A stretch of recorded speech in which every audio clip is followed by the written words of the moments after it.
Europe जाने के ख्वाहिशमंद पाकिस्तानियों के लिए पोलैंड और माल्टा जाना कितना आसान है और रोजगार के कितने सुनहरी मौके हैं, बता रहे हैं पाकिस्तानी नय्याद बरतानवी शहरी सोलिसिटर मुबीन रशीद। पोलैंड ये कि यूरोप के बड़े मुल्कों में शामिल होता है, लेकिन वो इंडस्ट्रियल कंट्री है। बेसिकली वहाँ बहुत ज़्यादा हमेशा लेबर की जरूरत और डिमांड रहती है। तमाम जो बड़ी कंपनी है उनको काम करने के लिए बंदों की जरूरत है। लेकिन वर्क परमिट के हवाले से सबसे इंपॉर्टेंट बात तमाम नाज़रीन को पता होनी चाहिए कि पहले आपका वर्क परमिट इशू होना चाहिए। उर्दू पॉइंट की वीडियोस देखने के लिए हमारा चैनल सब्सक्राइब कीजिए और बेल के आइकन पर क्लिक कीजिए ताकि आप हमारी तमाम आने वाली वीडियो से बाखबर रह सकें। अस्सलाम वालेकुम, आप देख रहे हैं उर्दू पॉइंट। मेरा नाम दानिश हुसैन। मैं आपकी मुलाकात करवाने जा रहा हूँ बरतानवी नय्याद पाकिस्तानी सहाफ़ी हैं मुबीन रशीद, सोलिसिटर भी हैं, अपनी लॉ फर्म भी चला रहे हैं और काफ़ी अर्से से चूँकि यूरोप में मुकीम है तो इनके पास आइडियाज़ बड़े ज़बरदस्त के होते हैं। ये हमेशा मैंने भी देखा है कि लोगों को गाइड करते हैं कि किस तरह से आप यूरोप में जा सकते हैं। तो आज हमने इन्हें पकड़ लिया और इनसे जानेंगे कि वो कौन कौन से तरीके हैं जिससे पाकिस्तान के लोग यूरोप में, बिलखुसूस माल्टा और पोलैंड जहां बड़ी अपॉर्चुनिटीज़ भी आजकल हैं, तो ये इन्हीं से जानेंगे। मुबीन साहब, पहले तो ये बताएं कि ये दो ऐसे ममालिक हैं जिसमें देखिए स्टडी भी की कि ख़ास तौर पर बड़े वेलकमिंग है। ओवरऑल यूरोप में तो जाते हैं ये, लेकिन ये दो ऐसे ममालिक हैं जहाँ पाकिस्तानियों का रुझान कम है।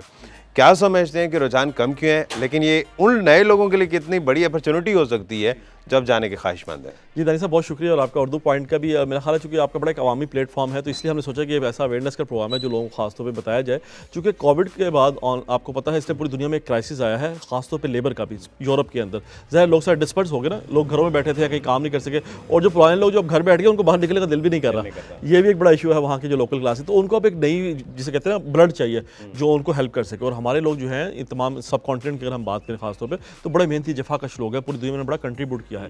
तो ये जो दिन दो मुल्कों की आपने बात की कि यूरोप के दो ऐसे मुल्क हैं, पोलैंड और माल्टा, जो इस टाइम लेबर को बहुत ज़्यादा इंकरेज कर रहे हैं। और आपको पता है यूरोप जो है 26-27 ममालिक का एक कंसोर्शियम है। तो आप तमाम ममालिक में काम कर सकते हैं अगर आपके पास यूरोप की रेजिडेंसी है या आपके पास वहाँ का वर्क परमिट है। तो आपको पता है पाकिस्तान से हर बंदे की ख्वाहिश होती है कि मैं वर्क परमिट बाहर चला जाऊँ, यानी कि वैसे खास तौर पर यूरोप जाऊँ। जी, यूरोप चले जाए। और आपको पता है दुबई, मिडल ईस्ट तो हम जाते ही हैं, सऊदी अरब के अंदर भी हमारी बहुत बड़ी यानी लेबर क्लास मौजूद है। लेकिन वहाँ एक तो डिसएडवांटेज है कि आपको सैलरी थोड़ी कम मिलती है, दिरहम के अंदर मिलती है, और दूसरा आपको को पासपोर्ट नहीं मिलता। यूरोप में जाने का फ़ायदा है कि आपको पासपोर्ट चाहिए होता है, पूरी फैमिली को पासपोर्ट मिल जाता है, पूरी फैमिली को बुला सकते हैं और आपकी सैलरी बहुत ज़्यादा इंक्रीज़ होती है और बाज़ वक़्त बिजनेस अपॉर्चुनिटीज़ भी निकल आती है वहाँ पे। तो इस लिहाज से वो लोग मुझे अक्सर पूछते थे, चूँकि मैं बहुत फ्रीक्वेंटली ट्रैवल करता हूँ यूके, यूरोप के अंदर, लंदन से आपको पता है यूरोप मूव करना वैसे बड़ा आसान है। अच्छा, पोलैंड की पहले हम बात कर लेते हैं। एक तो वैसे यूक्रेन के करीब भी है, यूक्रेनी बहुत बड़ी तादाद में, मेरे 1 करोड़ से ज़ायद वहाँ पर रहते भी हैं। अब वहाँ पर कितनी अपॉर्चुनिटीज़ हैं पाकिस्तानियों के लिए और कौन सी क्लास की है जिसमें इमिग्रेशन वहाँ पर हो सकती है? जी, अच्छा, पोलैंड ये कि यूरोप के बड़े मुल्कों में शामिल होता है, 9th बिगेस्ट कंट्री है यूरोप का, तकरीबन उसकी 4.25 करोड़ के करीब आबादी है। लेकिन वो इंडस्ट्रियल कंट्री है। बेसिकली वहाँ बहुत ज़्यादा हमेशा लेबर की ज़रूरत और डिमांड रहती है। तो पोलैंड के अंदर मुझे लगता है, कुछ आपने देखा पिछले दिनों इंडियन फिल्में ही बनी हैं पोलैंड के अंदर, वार्सा के अंदर खासतौर पर, जिसका कैपिटल है सिटी ना, तो वहाँ पर उनकी लॉबी ज़्यादा स्ट्रॉन्ग है, उनके लोग ज़्यादा सेटल हैं, उनकी तादाद भी ज़्यादा है। तो अगर कोई बंदा वहाँ पर कोई जेन्युइन यानी काम करने के लिए जाना चाहे तो उस पर अपॉर्चुनिटी इस लिहाज से मौजूद है कि इस टाइम तमाम जो बड़ी कंपनी है उनको काम करने के लिए बंदों की ज़रूरत है। लेकिन पोलैंड के लोग पाकिस्तानियों से क्या किस तरह की फीलिंग्स रखते हैं, क्योंकि इंडियन इन्फ्लुएंस ज़्यादा है, थोड़ा सा माजी भी तो ऐसा तल्ख रहा है जिसकी वजह से शायद वो पाकिस्तान के साथ उतनी रिलेशनशिप बिल्ड ना हो। तो क्या आपको लगता है कि वहाँ पर इतने हद तक ताल्लुकात हैं हमारे के जो पाकिस्तानी वहाँ पर जाने के ख्वाहिशमंद हो वो आसानी से जा सकते हैं, सेटल हो सकते हैं? जी सर, बड़ा अच्छा आपने सवाल किया। देखिए, इस पर कोई शक नहीं है, जहाँ इन्फ्लुएंस आप डिप्लोमेटिक करें तो थोड़ी रुकावट तो आती है उस चीज़ के अंदर ना। लेकिन सर पाकिस्तान की एम्बेसी वहाँ मौजूद है, डिप्लोमेटिक रिलेशन तो है, इस्लामाबाद में बड़े कंपिटेंट एम्बेसडर मौजूद हैं पोलैंड के, जो बड़ा वहाँ पे लोगों को हेल्प करते हैं। लेकिन एक और बड़ा बेसिक इशू है जिस वजह से मैं खासतौर पर चाहता हूँ बात की, और थोड़ा सा ये टेक्निकल बात है वीज़ों के हवाले से, कि एक तो हमारे लोग ना वहाँ जाके उस कंपनी में काम नहीं करते जिस कंपनी ने आपको वर्क परमिट में बुलाया। कि एक तो आप जिस कंपनी में काम करने जा रहे हैं आपको उसका पता होना चाहिए। इवन यहाँ तक है कि अब इस्लामाबाद में जो पॉलिश एम्बेसी है वो आपको इंटरव्यू करती है कि आप किस कंपनी में जा रहे हैं, आपका क्या एक्सपर्टीज है उस हवाले से, आपकी कितनी सैलरी पता तो हो एटलीस्ट। क्योंकि लोग हमारे करते हैं उसको as a visit visa use करते हैं।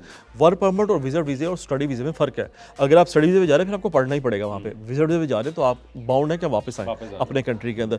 और वर्क परमिट में अगर आप जा रहे हैं देन आपका पास राइट है वहाँ पे काम करें। और वर्क परमिट में भी ये ऑप्शन मौजूद है कि आप 3-6 महीने काम करते हैं और आपको लगता है कि आप दोनों की एम्प्लॉयर के साथ नहीं बन रही, या आप एज एम्प्लॉय सेटिस्फाई नहीं, एम्प्लॉयर आप सेटिस्फाई नहीं है, वाइस वर्सा नहीं, दोनों तरफ ये मामला हो सकता है। तो अगर उनमें से कोई भी सेटिस्फाई नहीं तो आप छोड़ सकते हैं, वहाँ पे ह्यूमन राइट्स आज़ाद है। लेकिन एटलीस्ट आप काम करें। अगर आप पहले दिन ही भाग जाते हैं, उस कंपनी में काम ही नहीं करते, तो आप बैड रेपुटेशन देते हैं। तो इसलिए मैं ऐसे लोगों को कहूँगा वहाँ जेन्युइन कंपनियाँ मौजूद है, तमाम रेप्यूटेबल टॉप कंपनियाँ मौजूद हैं।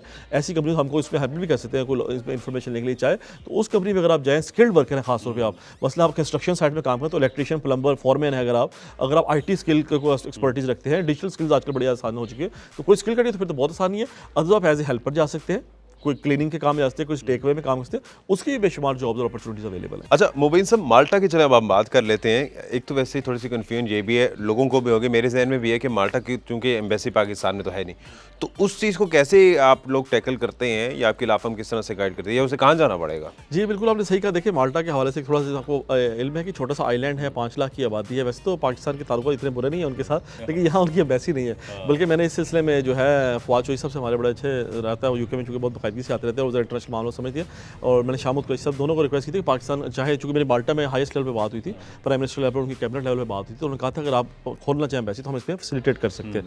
तो मेरा ख्याल है पाकिस्तान को चाहिए माल्टा के साथ हमें अगर अच्छे ताल्लुक इस्तवार कर सके, खासतौर पर अपनी लेबर इंपोर्ट कर सके, तो उस पर ये बड़ी एक आसानी हो जाएगी। तो वो है, लेकिन अभी फिलहाल ये है कि आपको पता, चूँकि एम्बेसी नहीं है तो आपको अबू धाबी जाना पड़ेगा, यानी दुबई जाना पड़ेगा। यूएई से अबू धाबी माल्टा की जो एम्बेसी है वो यूज़ करते हो अपना वीज़ा लगवाते हैं। लेकिन वर्क परमिट के हवाले से सबसे इंपॉर्टेंट बात तमाम नाज़रीन को पता होनी चाहिए कि पहले आपका वर्क परमिट इशू होना चाहिए। मुझे ये भी पता लगा कि यहाँ पे कई लोगों ने फेक वर्क परमिट बना के लोगों को दे दिया और फिर कहा जी कि आपका वर्क इशू हो चुका है, जो वेरीफाई नहीं करा सके। क्योंकि हमारे वो तो बेचारे लोग सादा होते हैं, इतने पढ़े लिखे नहीं होते, खासतौर जो लेबर क्लास जाती है, तो उन लोगों चाहिए वेरीफिकेशन जरूर कर लें अपने वर्क परमिट की ना, वो भी बड़ा आसान काम है। और फिर माल्टा में इंग्लिश स्पीकिंग कंट्री है, ये एक अच्छी बात, वहाँ जो आपको कम्युनिकेशन है वो इंग्लिश में हो सकती है। उनकी दोनों ऑफिशियल लैंग्वेज है, माल्टीज एक उनकी लोकल लैंग्वेज जो कि इटली और अरबी का मिक्सचर है, और दूसरी इंग्लिश लैंग्वेज, तो उसके अंदर जो है वो आपसे ज़्यादा कम्युनिकेट करते हैं। वैसे on the lighter note, language English है माल्टा की, लेकिन नाम उर्दू में रखा हुआ है। माल्टा जो हम खाते हैं पाकिस्तानी आवाम। जी हाँ, ये अक्सर लोग कहते हैं जी माल्टा किन्नू और मौसमी में फ़र्क क्या है, बाकी दो मुल्क किधर है, किन्नू और मौसमी, माल्टा तो चलेगा। तो ये वाकई हम उस हिसाब से उसको करते हैं, लेकिन ज़रा उसका नाम एक यूनिक सा है। और आपको बड़ी इंटरेस्टिंग बात है कि मुसलमानों ने वहाँ 300 साल हुकूमत भी किया जी, और बड़ा जोग्राफिकली बड़ा इंपॉर्टेंट, स्ट्रेटेजिकली जो है बड़ा इंपॉर्टेंट कंट्री है माल्टा ना। वहाँ से अगर आप चेक करें, अफ्रीकन कंट्री में जाना बड़ा आसान है, लीबिया, ट्यूनिस उसके साथ लगता है, एक तरफ इटली लगता है, लेकिन है सारे बहरी रास्ते और बाई आप यानी दूसरी जगह से जा सकते हैं। लेकिन अदरवाइज बड़ा इंटरेस्टिंग कंट्री है, वहाँ बड़े खूबसूरत, यानी उसकी ज़रा चूँकि समंदर है चारों तरफ और छोटा सा कंट्री होने की वजह से वेदर उसका बड़ा आइडियल होता है। और मेरे ख्याल से जिस तरह से आपने वो तस्करा ज़ेड भुट्टो रेजिम की बात की है, तो उस दौर में एक अच्छा हुआ, तो मेरे ख्याल से अभी भी वहाँ पर लोग होंगे और एज अ पीस जस्टर इस चीज़ को करते होंगे। अपॉर्चुनिटीज़ माल्टा में कौन सी हैं, लेबर लेवल की हैं, इंडस्ट्रियल लेवल की हैं, बिजनेस इन्वेस्टमेंट की हैं, कौन कौन सी ऐसी कैटेगरीज के लोग हैं जो वहाँ जाके अपॉर्चुनिटीज़ को अवेल कर सकते हैं? जी बिल्कुल, आपने दुरुस्त कहा। देखिए माल्टा के अंदर हर किस्म की अपॉर्चुनिटी, हाई नेटवर्क क्लाइंट वहाँ इन्वेस्टमेंट करके अपना मुश्किल पासपोर्ट भी ले सकते हैं, रेजिडेंसी भी ले सकते हैं। अगर आप पासपोर्ट लेने से चाहते हैं कि रेजिडेंसी चलती है, तो वो भी उन्होंने एक बड़ा इंटरेस्टिंग प्रोग्राम बनाया हुआ है। और लेबर के हवाले से मैं आपको अर्ज करूँगा, जो वहाँ पे चूँकि मैंने बताया, आपने भुट्टो साहब का फिर जिक्र किया, तो वहाँ किसी ज़माने पाकिस्तान की नर्सेज और डॉक्टर बहुत गए थे। तो मेरी अभी वहाँ पे गवर्नमेंट सेक्टर में बात हुई, इस टाइम नर्सेज का बड़ा क्राइसिस हुआ है पूरे यूरोप के अंदर। अच्छा, नर्सेज वाले से मैं आपको बताऊँ कि मेल फीमेल दोनों नर्सेज चल जाती हैं। हमारे में कॉन्सेप्ट है नर्स सिर्फ फीमेल ही होती है और पाकिस्तान में ज़रा ट्रेंड भी है। लेकिन अब मैंने देखा है काफ़ी नर्सिंग स्कूल खुल गए, काफ़ी यूनिवर्सिटी में नर्सिंग कोर्सेज करवाए जा रहे हैं। एक तो 3 साल का डिप्लोमा होता है नर्सिंग का और एक 4 साल का BS डिग्री प्रोग्राम भी हो रहा है। तो दोनों में जो भी प्रोग्राम आप करें, आप एलिजिबल होते हैं यूरोप जाने के लिए, हमारे पास वो ऑप्शन मौजूद है। एक इंग्लिश की बेसिक स्किल आपकी चाहिए होती है, 5.5 बैंड अगर आपका इंग्लिश का आ जाए तो फिर आपका कौंसल से रजिस्ट्रेशन भी आसान होती है। अदरवाइज वहाँ जाके 2-3 महीने गुजारें, फिर आपकी इंग्लिश मजीद बेहतर हो जाती है, आपको जब कम्युनिकेट करते हैं इंग्लिश में, और फिर आप टेस्ट और आपकी रजिस्ट्रेशन हो जाती है। तो आइट्स इन दोनों ममालिक के लिए लाजमी? नहीं, जाना ज़रूरी नहीं है, आप उसके बगैर भी जा सकते हैं और वहाँ जाकर कन्वर्ट करा सकते हैं उस चीज़ के अंदर, आप रजिस्ट्रेशन करवा सकते हैं। तो ये भी अच्छी ऑप्शन है, चूँकि पाकिस्तान की रिस्पेक्ट मौजूद है वहाँ पे, आप एटलीस्ट जिससे डिग्री या डिप्लोमा किया वो करवा के वो चला जाए। चूँकि मैंने देखा पाकिस्तान में एक साइकोलॉजिकल इशू है आइट्स का, हालांकि बिल्कुल आसान सा टेस्ट है, अच्छे वाले लोग इंग्लिश होती है, आपस में अच्छी भी अंग्रेजी में बात करते हैं, लेकिन जब टेस्ट पे बैठते हैं, कम्युनिकेशन करते हैं, स्पीकिंग का इम्तिहान देते हैं, तो वहाँ वो घबरा जाते हैं कि साइकोलॉजिकल प्रेशर मेरे ख्याल से शायद उस पर जाएगा। तो उसका अगर ना भी करें उसके बाद अच्छा, उसके अलावा बताओ हॉस्पिटल टूरिज्म के अंदर बहुत ज़्यादा गुंजाइश मौजूद है। हमारे यहाँ आपको तो बेशुमार रेस्टोरेंट टेक वे मौजूद है, तो ये लोग जो बाहर जाना चाहते हैं उनके लिए बड़ी अच्छी अपॉर्चुनिटी है। उसके अलावा कंस्ट्रक्शन के अंदर बहुत ज़्यादा उनके पास डिमांड है इस टाइम, इलेक्ट्रिशियन, प्लम्बर जो कंस्ट्रक्शन साइड पे काम करते हैं, फोरमैन, क्योंकि आपको तो दुबई बहुत ज़्यादा जाते हैं हमारी कंस्ट्रक्शन वाली साइड पे, बड़े बड़े हाई टावर बनाते हैं, तो इस तरह के बड़े बड़े कंस्ट्रक्शन साइट वो भी बना रहे हैं माल्टा के अंदर, तो उसमें वो आप उनकी बड़ी हेल्प कर सकते हैं और हमारे पास डिमांड उसकी मौजूद है। इस तरह ड्राइवर आपको तो वो तो हर जगह चाहिए होता है, आजकल टैक्सी सर्विस आपको तो बहुत ज़्यादा आ गई है, मोबाइल ऐप्स आ गई, तो वहाँ पर भी चलती है, तो वो हर जगह उनकी डिमांड मौजूद है, तो इसमें हेल्प होती है। जबकि पोलैंड में ऑलमोस्ट हर कैटेगरी के लोग मौजूद हैं, चाहिए, क्योंकि बड़ा कंट्री है ना वहाँ पे, तो वो स्पेसिफिक फैक्टर नहीं है, वहाँ पे आप जिस किस्म की बंदा को चाहना चाहता है हेल्पर कैटेगरी के अंदर, यानी जो उस पर सपोर्ट कर सकता है, उसका काम हो सकता है। अब लोगों को ये डिसाइड करना बड़ा मुश्किल होता है कि आपने किस फर्म में, क्योंकि वो यहाँ पर बैठे हुए होते हैं और वहाँ पर किस जगह पर जॉब के लिए अप्लाई करना है या जॉब करनी है, वो बड़ा मुश्किल सा होता है। तो क्या आपकी जो लॉ फर्म है वो इस सिलसिले में लोगों को गाइड करती है कि कम से कम आप इसमें नहीं, इसमें अप्लाई करें, या अगर आप यहाँ पर जॉब करते हैं तो आपके लिए फ़ायदेमंद है? जी, ये असल में सबसे बड़ा बुनियादी सवाल है। आपने देखिए असल सवाल यही है कि आप राइट बंदों के साथ काम करें और एटलीस्ट पढ़े लिखे एजुकेटेड लोगों से, जिनको वहाँ का लोकल नॉलेज हो। आमतौर पर होता ही है कि हमारे जो बेचारे सादा लोग हैं ना, वो एजेंट के हाथों मारे जाते हैं। होता है पाकिस्तान में ये बड़ा कॉन्सेप्ट और कल्चर है कि जी हमने उसको पैसे पकड़ा दिए, वो आगे से काम कर देगा, वो आगे से आगे किसी को बता रहा है, वो 4 हाथों में कम्युनिकेशन जाते हैं ना, आपको पता है हम तो खुद कम्युनिकेशन और मैथ कम्युनिकेशन से जो लोग बिलोंग करते हैं कि वो आप दो चार लफ्ज़ भी आगे पीछे कर दें, दो चार जुमले आगे पीछे तो वो मैसेज सारा गलत करने हो जाएगा। एक नुक्ता महरम को मुजरिम बना देता है। तो अगर आपने कोई इस तरह की गलती कर दी, किसी ने आपको कुछ और बात बताई, आगे कुछ और आपने कन्वे कर दी, तो सारा मैसेज ख़राब हो जाएगा। और बात को लालच के चक्कर में लोग सही मैसेज भी कन्वे नहीं करते, तो उनको सही मैसेज कन्वे करना डायरेक्ट सोर्स से ये बड़ा ज़रूरी है। हमारे पास पॉलिश लॉयर भी है, माल्टा के लोकल लॉयर भी जो हमारे साथ एसोसिएट तौर पे काम कर रहे हैं, और हम उनसे तमाम कम्युनिकेशन करते हैं। वहाँ की टॉप कंपनियों से हमने बात की है। माल्टा में तो मैंने हाईएस्ट लेवल पे, मैंने प्राइम मिनिस्टर लेवल पे और तमाम जो कैबिनेट मिनिस्टर हैं उनसे हमने बात की कि मैं आपको इस पर हेल्प करता हूँ। उनके नथिंग लाइक इट, आप जेन्युइन लोग भिजवाएं तो इससे अच्छी तो बात ही कोई नहीं थी। सेम विद पोलैंड कि उन्होंने कहा कि जो बड़ी वहाँ की कंपनी है, उन्होंने कहा जी अगर आप पास अच्छे काम करने लोग मौजूद हैं, मेहनती लोग मौजूद हैं, जो कि आपने खुद टेस्ट कर लिए कि वो इस काबिल है, तो वो विल बोल देम वेलकम। और हम पाकिस्तान आने के लिए भी तैयार हैं, हम अपना डेलीगेशन भेज देंगे पाकिस्तान। हम लाहौर, इस्लामाबाद, कराची में आकर उनके इंटरव्यूज़ कर लेंगे। अच्छा, इस तक भी सिलेक्ट करने के लिए तैयार है। लेकिन सिर्फ ये कि यहाँ पे जेन्युइन अच्छे लोगों की जो हमें वो तलाश करनी है, और जो कि मौजूद है, इसमें कोई दो राय नहीं है। लेकिन आप सुनी सुनाई बात पे ना जाएं, आगे भागने के चक्कर में ना रहें, काम करें और अपना कैरियर बनाएं। और जब साल 2 साल आप लगा लेंगे तो आपको खुद बहुत अपॉर्चुनिटी चल के आएंगी। यानी डेस्परेशन शो ना करें, ये ना समझें कि बाहर निकलेंगे एयरपोर्ट से तो आपको दरख्तों में पैसे लगे होंगे, आपको तोड़ के लेके जाना है। आपको थोड़ी मेहनत करनी पड़ेगी उस चीज़ के अंदर ना, लेकिन सही बंदे से काम करो। उस सिलसिले में चला हम भरपूर हेल्प कर सकते हैं। मैं एक बात करूँगा, ऐसा करते मैं ऐसी बेशुमार फैमिलीज़ को वहाँ पर मिला हूँ, जब वो 100 यूरो भी वापस अपने घर भेजते हैं ना, तो जो उस माँ की फीलिंग होती है ना, उसका कोई जवाब नहीं है। हम यकीन करें इस नेक नीति के साथ इस काम को ना हेल्प करने थे, लोगों को हेल्प करने थे जो हमारे छोटे छोटे घरों में रहते हैं। यहाँ देखिए 15-20 हज़ार 25 हज़ार जो बंदा कमा रहा है, अगर वही वो जाके 800 यूरो या 1000 यूरो कमा रहे तो वो 2 लाख रुपए बनता है। उस 2 लाख रुपए में बड़ी आसानी से 300 यूरो की सेविंग कर सकता है। शायद ज़्यादा की कसते ही मैं आपको बड़ी लीनियंट फिगर बताऊँ, 300 यूरो में से वो 200 यूरो भी महीने का पाकिस्तान भेज दे तो वो 40,000 रुपये बनते हैं। तो वो कितना बड़ा कंट्रीब्यूशन कर रहा है पीछे, कह रहे हैं जहाँ वो पूरा कमा नहीं सकता था और उसके पीछे घर बन जाता है। ऐसे बेशुमार लोग हैं। आप गुजरात, खालियां, जेलम जाएं, मेरा चक्कर लगता है लाला मूसा जाएं इलाकों के अंदर कि घरों के घर बना लिए लोगों ने, तकदीर बदल ली। एक शख्स गया बाहर जी, एक बाहर गया शख्स ने पूरी फैमिली को बाहर बुला लिया, यानी भांजे भतीजे कजनों को साथ बुला लिया। अगर आप स्पोर्ट जनरली करना चाहिए ना, और सबकी तकदीर बदल, पूरे खित्ते की तकदीर बदल गई।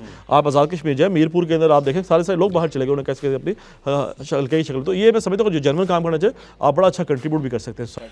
अच्छा, अब आखिर में थोड़ा सा गाइड करते देखने वालों को कि आज कोई स्किल्ड पर्सन है, चलें नर्सिंग ले लेते हैं, एक नर्स है, उसने नर्सिंग कोर्स भी किया हुआ है, वो जाना चाहता है माल्टा, उसको फर्स्ट स्टेप क्या होगा, सेकंड क्या होगा, क्या क्या स्टेप्स करने? जी, ये बड़ा अच्छा आपने बुनियादी सवाल किया। देखिए सबसे पहले तो ये कि आपने ना अपना सीवी तैयार करना है।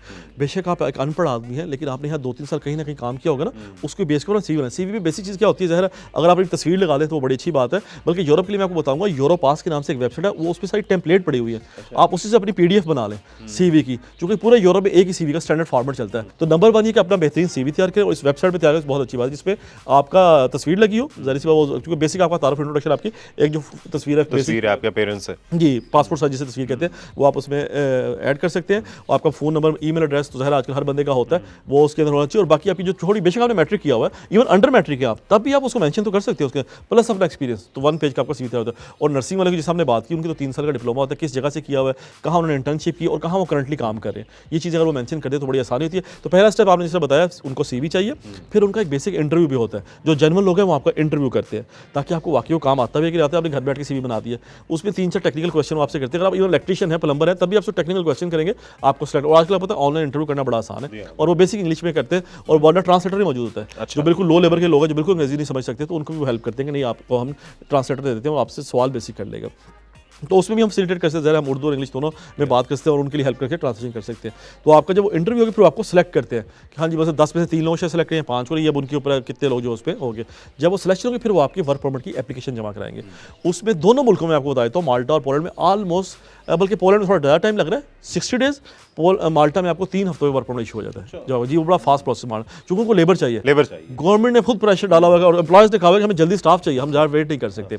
और मैं पहले माल्टा का तो 3 हफ्ते में जब उसका माल्टा का वर्क परमिट इशू हो गया, फिर आपकी अबू धाबी में अपॉइंटमेंट बुक होगी, यहाँ से आप अपना विजिट वीज़ा लें और आप अबू धाबी चले जाएंगे। वहाँ पे आपने अपना छोटा सा बेसिक इंटरव्यू देना, अपना पासपोर्ट जमा करना है, फिंगरप्रिंट देना है आपको, तो बायोमेट्रिक जिस तरह की आजकल चलता है वो दे के आपको विदिन 10 डेज पासपोर्ट मिल जाएगा और वहीं से अप्लाई कर जाएंगे। बहुत शुक्रिया मुबीन रशीद साहब, आपका बहुत शुक्रिया। और यकीनी तौर पर बड़ा ज़बरदस्त ग्राउंड लेवल पे इन्होंने गाइड किया और बड़ी अच्छी अपॉर्चुनिटीज़ तमाम पाकिस्तानियों के लिए जो यूरोप जाने के ख्वाहिशमंद है। इसी के साथ अपने मेज़बान दानिश हुसैन को इजाज़त दीजिए, एक नई वीडियो के साथ वापस आएंगे अल्लाह ने के बाद।